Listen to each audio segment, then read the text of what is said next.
Alô, pessoal. Eu quero colocar aqui algumas explicações que são complementares a um capítulo do novo livro que eu estou preparando. O livro se chama Inteligência e Verdade e o capítulo se chama Ideia Pura de Ciência. Mas eu quero acrescentar algumas coisinhas que são muito oportunas porque a todo momento surge na mídia e no meio universitário o apelo à autoridade da ciência. Então fala-se de pessoas que representam a ciência, representam a autoridade da ciência, e aqueles que a criticam são tidos como irracionalistas, né? Como porta-voz de um ponto de vista religioso, da fé, etc. Tudo isso é uma besteirada, é um monte de chavões que já basta para demonstrar, vamos dizer, o estado de total precariedade da inteligência nacional no momento. Então, em primeiro lugar, é preciso lembrar o seguinte, que as pessoas que ou praticam alguma ciência, ou que estudaram o assunto numa faculdade de filosofia, o que elas sabem a respeito, no máximo, são alguns preceitos do método, dito método científico, ou melhor ainda, da técnica da pesquisa científica. E eles podem operar esses instrumentos da técnica da pesquisa científica, do método científico, sem ter a menor consciência do fundamento cognitivo dessas coisas. Assim como, por exemplo, você pode... Quer dizer, o motorista de um caminhão, ele pode saber dirigir o caminhão, mas não quer dizer que ele conheça a física do motor, a explosão. É mais ou menos a mesma coisa. Então, eu nunca vi no meio universitário brasileiro quem tivesse consciência deste problema, né? Você está praticando a técnica da pesquisa científica, mas qual é o fundamento do método científico? Por que o método científico é científico? Qual é a diferença entre o conhecimento científico e qualquer outro conhecimento? Não é isso? Então, hoje em dia o que se sabe é o seguinte, ciência é aquilo que os cientistas praticam e aquilo que eles dizem em nome da ciência. Então, quando se alega, por exemplo, uma opinião dominante no meio científico, diz o consenso científico é tal. E a pessoa que usa essa expressão, ela nem mesmo percebe que o que ela está alegando como autoridade da ciência é apenas uma questão de número de votos. O consenso é assim, uma maioria que acha isso e a minoria acha aquilo. Isso tem fundamento científico? É claro que não. Veja, Aristóteles dizia que o começo de uma investigação é o repertório das opiniões dos sábios. O começo e não o fim. Hoje, o repertório das opiniões dos sábios, supondo que sejam sábios, é oferecido como se fosse a conclusão de um debate, meu Deus do céu. Chegamos a este ponto, quer dizer, é o reino da estupidez. E se você me mostra um consenso científico, muito bem, é um bom início para uma investigação. Porque se você tem um consenso, então significa que esta opinião consensual não é irrazoável, ela é apenas razoável. Então é um bom começo para você tentar chegar a uma certeza maior, né? Exatamente, Aristóteles diz que essa é sempre assim. Primeira coisa, você faz o repertório das opiniões, não das opiniões, quaisquer opiniões. Se for quaisquer opiniões, então a opinião da plateia, isto é o fundamento do discurso retórico. O que é o discurso retórico? É aquele que você toma como premissa a opinião dominante da plateia. O que a plateia já acredita, você não questiona. Você toma aquilo como se fosse a certeza para, com base nisso, você provar alguma outra coisa que você quer provar. Então isso é retórica. Agora, no mundo científico, você começa com o repertório das opiniões das pessoas que estudaram o assunto. Já é outra coisa. Então você tem um nível de credibilidade já maior, mas é apenas credibilidade. Quantas pessoas você conhece hoje em dia que têm consciência disso? De que o consenso científico não dá certeza alguma. Tá certo? Na verdade, não dá certeza nenhuma. Ele é apenas o começo. Você tem um consenso científico, significa que você tem um bom motivo para estudar o assunto. Você tem um problema na mão. O consenso científico é um problema e não uma solução. Quantas pessoas você conhece que têm consciência disto? Então, vamos perguntar então, o que faz da ciência uma ciência? No que a ciência se diferencia de outras modalidades supostamente inferiores de conhecimento? Dito de outro modo, qual é a diferença entre o que os gregos chamavam de episteme e o que chamavam de doxa? Episteme seria ciência e doxa seria a opinião, né? Qual é exatamente a diferença? Veja, qualquer praticante de qualquer ciência acredita que ele está no mundo da episteme. Mas se ele, em favor da sua opinião, ele alega apenas um consenso, ele está na doxa. Então, ele está propondo uma opinião como se fosse uma conclusão científica. Todo mundo está fazendo isso hoje. Mostra o quê? São todos desonestos, vigaristas? Não, claro que tem um bando de vigaristas no meio, mas é evidente que a maioria não é vigarista. A maioria não sabe qual é o fundamento da ideia de ciência e usa, então, este emblema, este símbolo chamado ciência, como emblema de autoridade. Você está entendendo? Então, está apelando para um fator puramente retórico ou propagandístico. E isso, quando se torna um hábito generalizado, isso corrompe a inteligência das pessoas e as emburrece, tornando qualquer debate, vamos dizer, um beco sem saída, no qual nunca se tem certeza absolutamente de nada. E pode continuar falando o tempo todo, então vale a opinião do Nelipe Feto como vale a opinião, sei lá, de Aristóteles. É neste ponto que nós chegamos. No dia em que eu vi, né, este semi-analfabeto, que é o Nelipe Feto, né, debatendo com o homem que era da Supremo Tribunal Federal, eu falei, acabou. Acabou.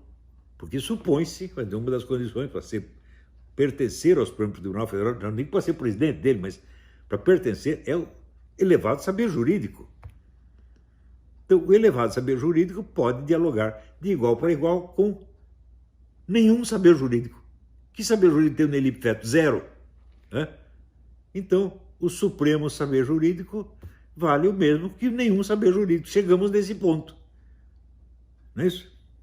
Agora, eu também me lembrei disso porque outro dia me apareceu, eu tirei aqui uma foto mostrando os 20 e tantos livros que eu publiquei, e dizem que o Paulo Roberto de Almeida comentou, isso aí não vale nada porque não foi submetido ao julgamento dos pares.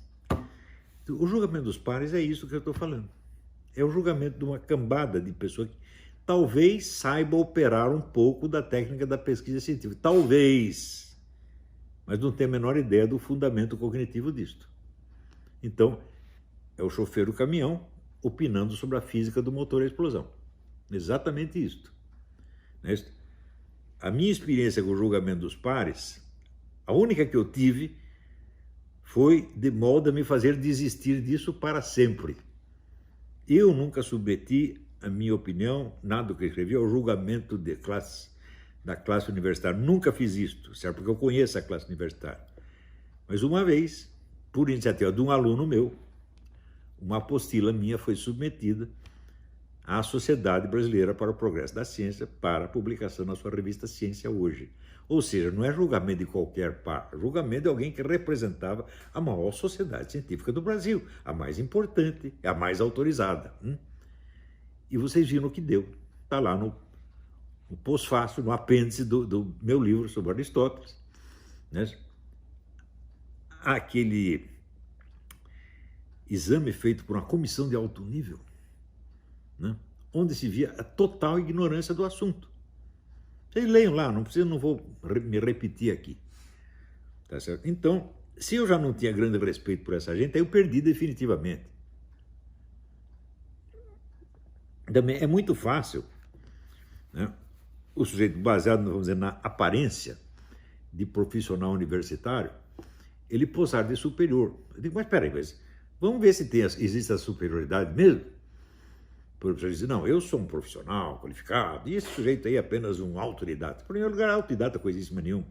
O fato de eu não ter tirado o diploma final não quer dizer que eu não cursei. Cursei 3 anos lá, o melhor curso de filosofia que tinha, que era do padre lá dos Anjos. Não terminei porque o padre morreu.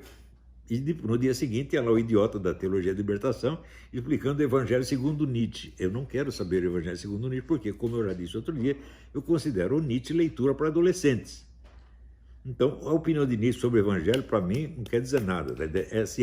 É a minha opinião sobre a criação de chinchilas, tá entendendo? Porque eu não sei distinguir uma chinchila de um esquilo ou de uma galinha, tá certo? Então, além disso, né, o Paulo Roberto de Almeida posando de autoridade científica, para mim, é o que faz me rir, você está entendendo? Porque vocês viram o meu debate com ele, negócio de globalista, o cara é ignorante, metido, só tem pose e cargo, tá certo? Então, o sujeito que em pleno ano de 2020 não sabe que existe um poder globalista já constituído, então ele não sabe nada. Ele não lê jornal desde o fim da Segunda Guerra Mundial, você está entendendo? Nem isso ele sabe. E ainda vem bancar o conhecedor, o científico, para cima de... Isso é tudo pose. É evidente que é uma pessoa complexada, que precisa dessas coisas, vamos dizer, para se mostrar e para olhar no espelho. Bom, a situação é esta. Então, verifiquem, então, quando vocês ouvirem alguém falando de ciência, veja que, na melhor das hipóteses, o indivíduo tem alguma ideia do que é o método da pesquisa científica. Alguma ideia, sabe, até certo ponto sabe, suponhamos que sabe, praticá-lo. Em geral, nem isso. Mas você saber praticar esse método técnico não quer dizer que você saiba o fundamento cognitivo dela. Se você não sabe o fundamento cognitivo, você está operando o motor à explosão como o motorista do caminhão está pilotando o caminhão. Você realmente sabe fazer, mas não sabe o que está fazendo. Portanto, qual é a sua autoridade científica? É zero. Então, vamos voltar ao ponto e investigar qual é o fundamento do método científico, no que o método científico se torna científico, como que ele se torna científico e o que o distingue de outros tipos de conhecimento. Então, idealmente, o conhecimento científico é o conhecimento demonstrativo, ou seja, não é apenas uma opinião, a opinião pode ser demonstrada. É isso. Agora, existem duas maneiras de demonstração, né? A primeira é o que se chama evidência. Mas hoje em dia não se pode nem usar a palavra evidência, porque a influência do idioma inglês no português estragou o sentido da palavra evidência, porque em inglês, evidence quer dizer indício ou elemento de prova. Você soma várias evidences, então você tem no final uma proof. Daí na proof você acredita. Evidência é apenas, vamos dizer, um leve motivo para você acreditar. Mas na língua portuguesa, nas línguas latinas de modo geral, evidência quer dizer um conhecimento que é autoevidente e, portanto, que ele não precisa ser provado porque ele se prova a si mesmo. Como, por exemplo, o princípio de identidade, A igual a A. Não precisa provar isso aí, tá certo? Ou eu sou eu mesmo, tá certo? Ou esta xícara é ela mesma e não outra xícara, né? Então, esta ideia da evidência é fundamental, tão fundamental que Aristóteles dizia que os primeiros princípios da lógica são autoevidentes e eles não precisam de prova. Eles são conhecidos por um ato intuitivo imediato. Mas a palavra intuitiva também foi estragada no português moderno, né? Porque intuição, na técnica filosófica, significa a percepção imediata de uma verdade presente. Mas, como o pessoal andou lendo Jung, lendo Jung, leu Bergson, misturou tudo. Então a intuição começou a querer dizer um pressentimento, uma sacação, uma coisa assim. Então virou um negócio místico. Eu digo, então temos que começar por corrigir o vocabulário. Se nós queremos falar sério, então nós temos que usar as palavras no seu sentido correto e técnico, tá certo? E não no seu sentido jornalístico usual. Não é possível uma coisa dessa. Então vamos definir, né? Evidência, tá certo? É a exibição imediata de uma verdade autoprobante, imediata, desnecessitada de qualquer prova. Não é isso? E intuição é a capacidade de perceber uma evidência. Tá certo? Então a intuição se distingue do quê? Do raciocínio. Você usa o raciocínio, a lógica, para você chegar a conhecer algo que não está evidente. Não é isso? Cuja veracidade depende da admissão de uma verdade anterior. Então, é isso que diz Aristóteles, os primeiros princípios da lógica são autoevidentes. Mas a lógica se compõe do encadeamento de várias afirmações, que uma depende da anterior, que depende da anterior, que depende da anterior, até chegar no primeiro princípio. Isso é assim e nunca ninguém, na verdade, negou que fosse assim. Pode haver alguma discussão, a mais ou a menos. Eu até acredito, dentro da minha infinita vaidade, eu acredito ter acrescentado algo, né, à teoria dos primeiros princípios, quando eu propus o seguinte, que uma verdade autoevidente, uma afirmação autoevidente, é uma afirmação que não pode ter uma contraditória unívoca. Contraditória que tem um sentido só. Por exemplo, se eu digo A igual a A, essa é uma afirmação autoevidente. Agora, se eu digo A é diferente de A, eu posso estar querendo dizer não uma coisa, mas duas coisas. Porque aí você tem o A1 e A2. Você está querendo dizer que A1 é diferente de A ou que A2 é diferente de A? Então, por exemplo, eu uso a frase eu estou aqui. Se eu usar a sua contraditória, quer dizer, eu não estou aqui, o que eu quero dizer exatamente com isto? Que eu estou num outro lugar, ou que o que eu estou chamando de este lugar não é este lugar, é outro. Então você tem duas contraditórias e não uma. E assim por diante, você pode testar. Pega todas as frases autoevidentes que você puder e tente dar contraditória unívoca. Eu usei isso, inclusive, para, vamos dizer, a discussão da famosa prova de Santo Anselmo. Deus é um ser absolutamente necessário, então ele existe porque se ele não existisse, ele seria contingente. Se ele pudesse não existir, se ele tivesse a possibilidade de não existir, seria contingente. Então, se você o definiu como necessário, você tem que aceitar naturalmente que ele existe. Não é isso? E eu fiz uma discussão disso com base na objeção que Kant apresentou. Não é isso não vem ao caso no momento. Mas a objeção, o argumento é interessante, a objeção também é interessante. E eu discuti isso, inclusive, com um aluno, que na época nós tínhamos um fórum no meu website, e o cara escreveu uma objeção longuíssima, muito interessante. Bom, então, vamos dizer, a existência de evidência, e, portanto, de conhecimento intuitivo, é uma primeira condição de qualquer ciência, porque se não existe nenhuma evidência, nenhum conhecimento intuitivo, toda verdade depende de uma anterior, que depende de uma anterior, que depende de uma anterior. Você tem o recuo infinito, então nunca se fica sabendo nada. Então, temos que aceitar o princípio de Aristóteles, de que os princípios da lógica são autoevidentes. Ponto final. Basta esse princípio para fazer uma ciência? Não. Por quê? Porque nem todos os nossos conhecimentos são autoprobantes. Existem verdades que não são autoprobantes. Por exemplo, se você aponta, digamos, a causa de uma doença, a causa não está autoevidente na doença, mas o sintoma pode ter causas diferentes, então você tem que investigar. Então, aí você precisa do quê? De uma prova. E a prova depende do quê? Da lógica. O que é a lógica? É um encadeamento de afirmações, das quais cada uma depende da anterior. E isso é o que se chama o silogismo. Sim é de junto e logismo é duas afirmações. Então, a convergência de duas afirmações traz uma terceira. Como é que isso funciona? Funciona da seguinte maneira. Você percebe que duas afirmações são, no fundo, a mesma. Então, silogismo clássico. Todo homem é mortal, Sócrates é homem, logo Sócrates é mortal. Quando você diz que todo homem é mortal, você já está dizendo que Sócrates é mortal. Para esclarecer isso, só falta você acrescentar que Sócrates é homem. Portanto, Sócrates é mortal.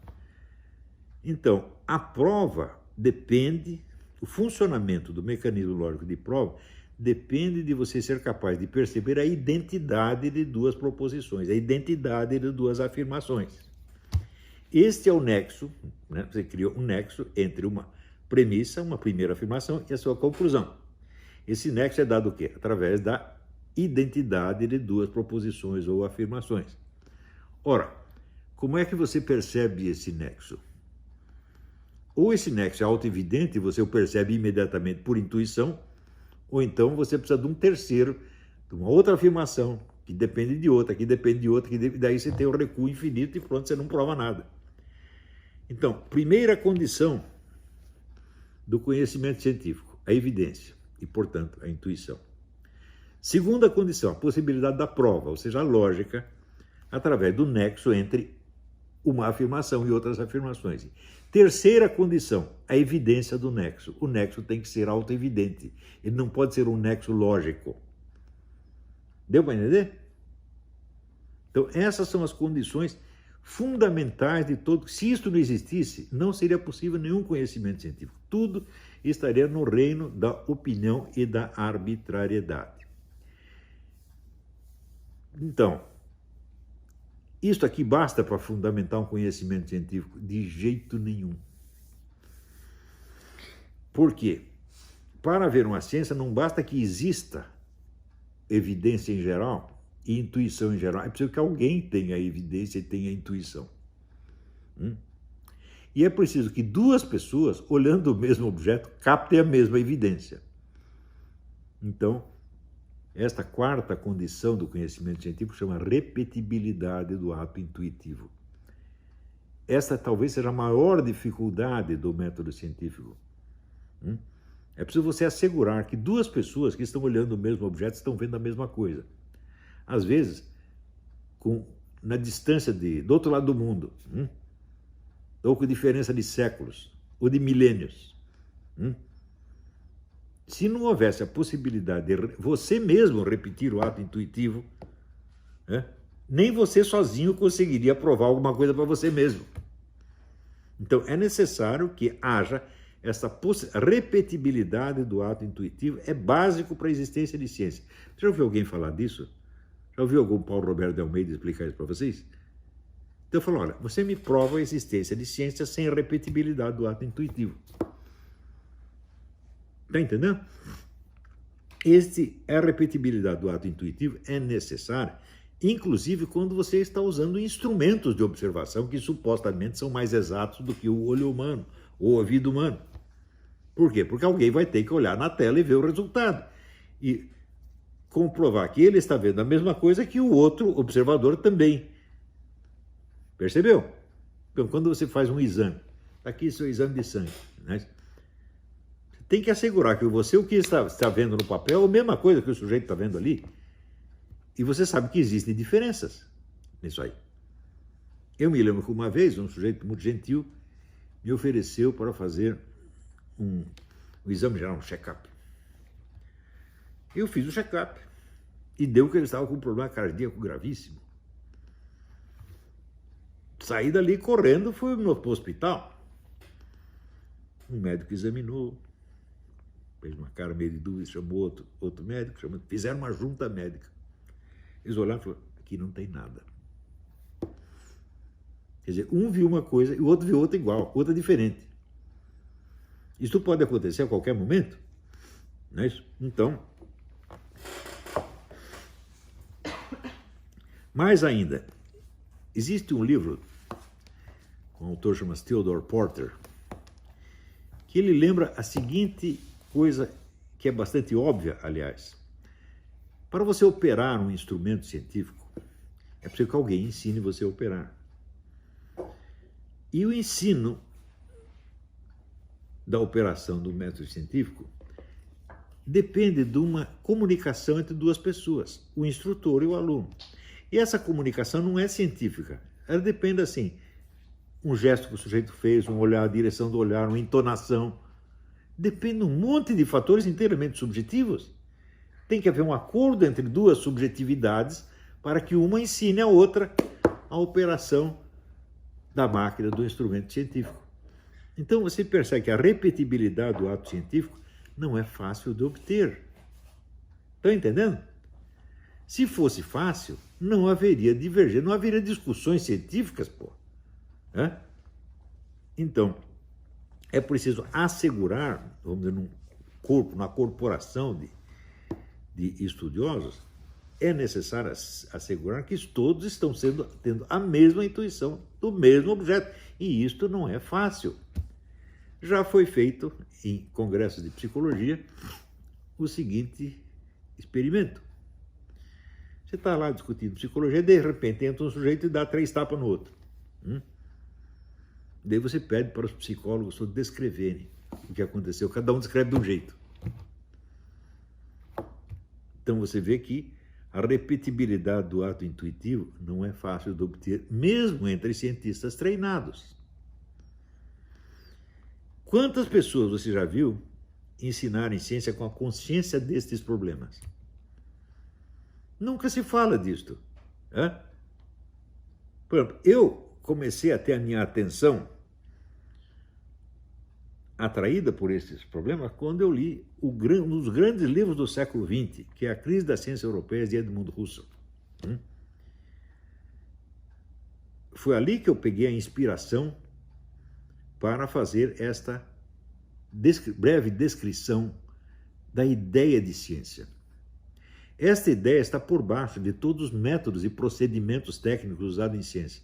Esses procedimentos técnicos, se você não tem consciência disso, eles não valem nada, eles não provam nada. Porque você não está consciente do fundamento deles. Está entendendo? Então, uma coisa você pode ter certeza, quem usa a palavra ciência como emblema de autoridade é sempre o vigarista. Porque a ciência só existe, para usar a expressão do Edmund Husserl, como um ideal teleológico. Telos quer dizer o fim, a finalidade. Ou seja, a ciência não é uma coisa que existe materialmente na minha mão. O conhecimento científico é algo que eu pretendo chegar, algo que é a minha aspiração, o meu desejo, e algo que orienta os meus esforços. Ela não é uma coisa realizada e presente. O ideal de ciência deve orientar todos os passos da investigação e toda a discussão e toda a sua conclusão, mas não quer dizer que essa conclusão vai ser uma ciência ainda. Isso é o mesmo que dizer ciência só existe como ideal. Este ideal tem uma autoridade moral extraordinária. Ele praticamente orienta, né, todas as discussões da humanidade, de cientistas, filósofos, artistas, teólogos, todo mundo. Né? Mas e a ciência atualmente existente? Qual é a autoridade dela? Resposta: nenhuma, nunca. Porque a autoridade dela depende da sua fidelidade ao ideal de ciência. Mas veja, se nunca ninguém lhes explicou sequer esses fundamentos do ideal de ciência, como é que a pessoa pode respeitar um negócio que elas não conhecem? Se alguém pegou lá um manualzinho de técnica da pesquisa científica e deu para o cara e falou: segue isso aqui que você está sendo científico. Enganou todo mundo, meu Deus do céu. Você não pode operar a ciência como quem maneja apenas uma técnica sem a consciência dos seus fundamentos cognitivos últimos e primeiros, na verdade. Então, o fundamento da ciência é que torna a ciência ciência, não é o simples hábito de manejo de certas técnicas. Então, o que nós precisamos é divulgar no Brasil a consciência, vamos dizer, da dignidade da ideia teleológica da ciência. E exigir que esses que falam em nome da ciência, arrogando-se a autoridade dela, se curvem a ela, em vez de curvá-la aos seus próprios interesses e desejos. Se você quer ser científico, tenha consciência, tenha permanente consciência do ideal teleológico da ciência e tenha permanente consciência de quanto os seus estudos atuais, por mais técnicos que sejam, são deficientes em face dela. Por exemplo, se você está usando métodos estatísticos, ora, meu Deus do céu, desde o tempo de Aristóteles, explicaria para você que qualquer argumento estatístico não é um argumento lógico, não é um argumento analítico, é apenas um argumento dialético. O que é o dialético? É a arte do provável. Então, os famosos 4 discursos. Você tem o discurso poético, que trata do possível. Para uma coisa ser poeticamente válida, basta que ela seja possível. Em seguida, você tem o retórico, que é o verossímil, o que parece verdadeiro a uma determinada plateia. Em seguida, você tem o provável, ou o razoável. E em seguida, você tem o certo, que é o lógico-analítico. Por exemplo, se nós estudamos aritmética elementar é idêntica à lógica. Então, é o reino do absolutamente certo. 1 mais 1 igual a 2. Não tem como discutir. Então,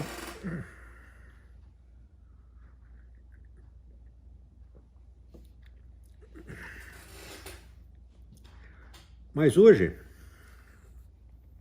nós chegamos ao ponto de que as pessoas acreditam, por exemplo, que existem lógicas paradoxais.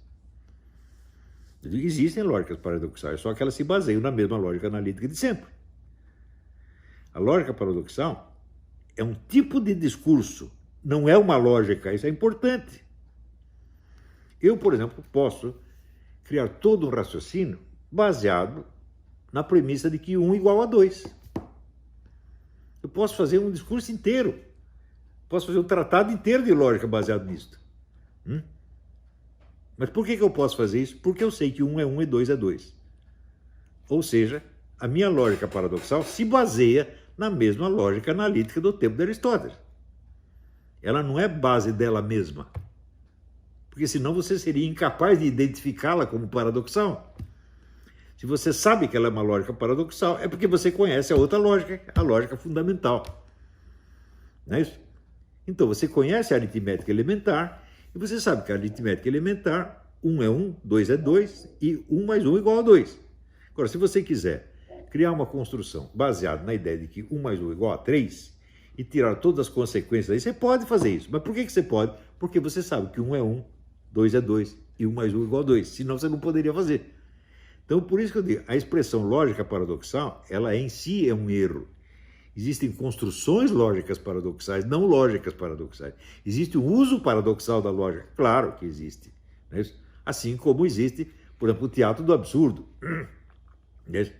O teatro do absurdo é absurdo? Claro que não. Senão você não entenderia nada. Como é que você sabe que está assistindo uma peça de teatro do absurdo? Porque é absurdo. O conteúdo é absurdo, mas o teatro não é absurdo. Absurdo seria o seguinte: você compra a entrada do teatro, chega lá, não tem teatro nenhum. Né? Você chega lá, em vez de teatro, você tem um açougue. Fala, aí sim, isso seria o teatro absurdo. Né? O teatro do absurdo faz uma lógica tremenda. Né? Do mesmo modo, a lógica paradoxal é muito lógica. Né? Então, mas tem gente que acredita mesmo nisso. Sinal que não tem consciência dos fundamentos do conhecimento. E é o que nós mais precisamos no momento, é uma camada intelectual capaz de discutir as coisas com verdadeira seriedade. Está faltando isso, gente. Não é só porque as pessoas são desonestas, os políticos são desonestos. Depois, você já parou para pensar o seguinte: quantos políticos desonestos existem dentro do parlamento? E quantos cientistas desonestos existem na classe científica? O diretor da Lancet, que é a revista médica de maior prestígio no mundo, disse outro dia: metade dos trabalhos científicos de medicina são fraude. Metade! Se ele dissesse isso 50 anos atrás, botaria ele no hospício, porque não acontecia isso. Eu fui editor da revista médica, né? E a gente sabia que se você quer tirar dúvida de alguma coisa, você vai no Lancet. Onde está todo mundo falando errado, o Lancet está certo. Né? Agora, o diretor da Lancet, que esqueci o nome dele, ele confessa isso, fala 50% dos trabalhos são fraude. Agora, esses que praticam fraude, eles também não falam em nome da ciência? Falam. E o povo cai na conversa, porque o povo também não estudou isso. Isto que eu estou falando devia ser ensinado em tudo quanto é ginásio. Para o aluno sair daí e saber, olha, você fala em nome da ciência, mas a palavra ciência não tem autoridade nenhuma. O que tem autoridade é o ideal da ciência. E você adquire autoridade na medida que a gente percebe que você serve a esse ideal em vez de você se servir dele. Está entendendo? Então, muita pessoa, usando a ciência como emblema de autoridade, é como se ela dissesse que num determinado país não existem crimes porque o Código Penal os proíbe. O Código Penal é um ideal de conduta, ele não é uma realidade. A ciência é um ideal de conhecimento, não é a realidade do conhecimento efetivamente obtido por esta ou por aquela universidade, ou por esta ou aquela época. O conhecimento inteiro de uma época não tem autoridade nenhuma. A autoridade dele depende da fidelidade dele ao ideal de ciência. Estão entendendo? Assim como, né, você vê a autoridade moral de um sujeito, depende dele dizer que ele é muito cristão. É o que ele está dizendo. Mas a autoridade moral dele viria da sua obediência às regras cristãs e não a ostentação do rótulo de cristão. Então, se a gente dizer que é cristão, é a mesma coisa que dizer que é honesto, é a mesma coisa que dizer que é cientista. É tudo furado enquanto não provar que houve uma obediência a esses ideais e valores superiores. Deu para entender? Então, quando ouvirem essa gente usando a palavra ciência como emblema de autoridade, sabe que na quase totalidade dos casos você está diante de um vigarista. Existe o vigarista consciente e o inconsciente. Infelizmente, os vigaristas inconscientes predominam. Eles são em maior número, porque eles não sabem que são vigaristas. Eles acham que aquilo é honesto. Isso é o pior de tudo, porque o vigarista consciente, ele sabe o que é o certo, e sabe o que é o errado, e sabe o que está fazendo errado.